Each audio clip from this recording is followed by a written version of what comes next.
The British Beer and Pub Association has warned that 40% of the UK's pubs could shut for good due to lockdown restrictions. Here in the West Midlands, there are over 1,600 pubs, many of which are facing an uncertain future. Local pubs can play a big role in many of our lives, and to see them go would be very upsetting. There are now calls for all pubs to be allowed to open their doors on the 4th of July, along with support for beer gardens, which are not in confined spaces, to reopen earlier. The Prime Minister has suggested that pubs with outdoor facilities should be allowed to reopen on the 22nd of June, in an effort to accelerate the easing of lockdown and save a significant number of jobs.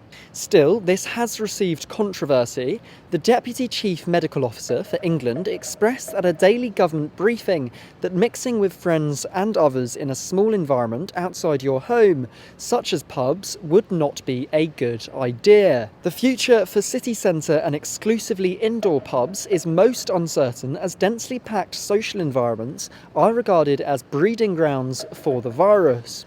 However, it's not all bad news, as Wetherspoons, which operates 40 pubs across the West Midlands, has begun preparing to reopen locations while introducing social distancing and other safety measures. The UK's most prominent pub chain will open its doors once again, with temperature checks on arrival, protective screens at counters, and hand sanitizer points. At this time of the year, this canal-side pub would be filled with customers, perhaps getting a pint after work, a scene that has now become largely inconceivable. The economic strain that these unprecedented times have placed on the hospitality industry means that many of the iconic pubs that dominate our high streets may never return.